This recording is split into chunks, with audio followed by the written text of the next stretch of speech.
Have you ever watched a movie and thought, why does this look so freaking good? Why does it feel cinematic, even before anyone says a word? Well, that feeling comes from something called color grading. And whether you've heard the term or not, chances are it's been quietly shaping how you feel about every movie, commercial, or YouTube video you've ever seen. And today, I'm breaking it all down. What color grading actually is, where it came from, and how you can start using it yourself, even if you're just filming on a basic camera or a phone. So let's make this simple and let's make it click. Now, at its core, color grading is just changing the look of your footage after you shoot it. It's part of what we call the post-production process, sort of like editing or sound design, and it's where we give the video its final vibe. Imagine baking a cake. Shooting the footage is like baking the actual cake, but grading, that's the frosting, the decorations, and the flavor. It's where you make it your own. Color grading can make a scene feel cold and tense, or warm and nostalgic. It can make colors pop, skin tones glow, or shadows creep in. And no, it's not just an Instagram filter. It's way more powerful than that, and stop using those, by the way. They're horrible. A little history. So long before we had editing software, filmmakers were already experimenting with color. In the early black and white days, color was added using the chemical process or physical filters during projection. Then came Technicolor. Those were the bold, rich colors you've probably seen in old movies like The Wizard of Oz. At the time, that was revolutionary. By the 1960s and 70s, different film genres were developing their own color styles. Italian horror films, for example, they used these crazy bright reds and greens. Westerns, they always went dusty and orange. Even though there were no computers involved, filmmakers found ways to manipulate the mood of the image. Today, we get to do all of that and more with just a simple laptop. Color grading versus color correction. Now let's clear up a big point of confusion. People throw around the term color grading all the time, but there's actually two steps. Number one, color correction. This is about fixing things. Is your image too blue? Too dark? Are the skin tones weird? Correction is where we get a clean, natural starting point so everything looks normal and balanced before we start. Then, after we've corrected all the footage, this is where the fun begins. Color grading, it's all about style. Do you want a moody and desaturated? Do you want a bright and airy? Hollywood and dramatic? So think of it like correction is cleaning a room, but grading is decorating it. You can't decorate it before you clean it. Why shooting matters before you grade. So here's something most beginners miss. Color grading can't save bad footage. If your footage is underexposed, out of focus, or really bad, grading will not fix that. Think of it like makeup. It enhances what's already there, not replaces it. That's what Dr. VFX is for, but it's not color grading. That's full-on surgery. So before you even think about grading, do your best to light your scene well, expose correctly, not too dark, not too bright, and choose good locations and colors that are gonna work really good together. Then, grading becomes the polish, not the rescue. Understanding color profiles without the jargon. So let's talk about how your camera records color, but in plain English. So when your camera records video, it's capturing light and saving it as digital information. But it can do it in different formats, just like saving a photo to RAW or JPEG. So here's the main types in video. There's standard, Rec. 709.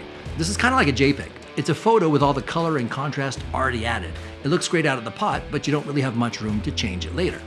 Then there's log. This is a flat, gray-looking video that holds a little more detail in the shadows and highlights. It's meant to be graded later, sort of like a digital negative. Then there's raw. This is the pure censored data. It gives you the most freedom in editing, but it's also the biggest files, and it needs the most work. Most beginners start with Rec. 709, which is what your camera's gonna do right out of the box. Most cameras will have a simple color profile like vivid or pop, sepia, and black and white. And if you ever wanna be able to make changes later, I would suggest never using these. Just use standard. Or I would use maybe a flat profile as sort of a good way to diving into color grading. If you're getting comfortable and feel adventurous, start looking into the log settings on your camera if it has some. They give you way more flexibility without being overwhelming. Color grading tools at a glance. You don't need expensive software to start, and the best free option by far is DaVinci Resolve. It was built just for color grading and it's super powerful, even in the version that's completely free. If you want a quick video to get up and running fast in DaVinci Resolve, check out my other video here. Now, once you're inside the editing software, you're likely gonna find tools like color wheels. Lift controls all the shadows. Gamma controls all the midtones, and gain controls highlights. You'll also find curves. This is more advanced, but it lets you shape, contrast, and color very precisely. Saturation. This lets you adjust how vivid your colors are. LUTs. Now, LUTs are preset looks that you can apply in one click. We're gonna talk about that soon. And if you've ever adjusted brightness or contrast on a photo, you've already done some of this. It's literally the same idea, but in video, we just do it on moving images. So what is a LUT? A LUT is basically a recipe. It tells your software, hey, when you see this shade of blue, change it to that one. When you see the shade of orange, change it to that one. It's used to apply a specific look to your footage fast. Now there's two types of LUTs. There's technical LUTs. These are used to convert log footage into standard color to give us a really good starting point quickly. Then there's also creative LUTs. Creative LUTs are used to add style, like a vintage look, a horror film vibe, or a sunny commercial feel. The key is you want to use LUTs gently. Think of them like a seasoning in a dish. A little bit is great, but if you use too much, it completely ruins the flavor. How to read your image without guessing. So when color grading, your eyes can trick you, especially if your screen isn't calibrated properly or you just don't have a really good monitor. Now that's where scopes come in. Scopes are graphs that tell you exactly what your image is doing. There's the waveform. This one shows brightness from top, which is really bright, to the bottom, which is really dark. Then there's the RGB parade. This shows how the red, green, and the blue colors are balanced. This can help you find the right white balance really easy. And then there's the vector scope. This shows color and saturation levels, and it's really useful for checking skin tones. Now seriously, don't let these intimidate you. You don't need to be a scientist to read these. You just need to glance down while you're grading so you're not flying blind. I'm gonna make a super clear video soon to show you exactly how to use these so you can see how simple and powerful they can be. So make sure to subscribe and hit the notification bell so you know when I release that one. Putting it all together. So let's walk through a simple grading process using log footage. Step 1. You want to convert your log to Rec 709 using a LUT. Now if your camera doesn't shoot in log, don't worry, just skip this step.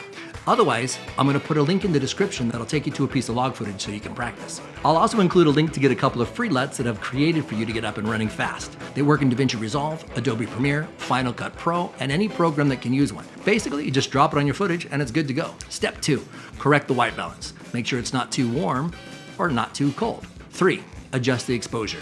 Make sure it's not too dark and not too bright. Step 4, boost or reduce saturation. You just do this to taste. Step 5, use a creative LUT, or if you want to get fancy, you can use curves to give it a look. We'll talk about that in another video as well.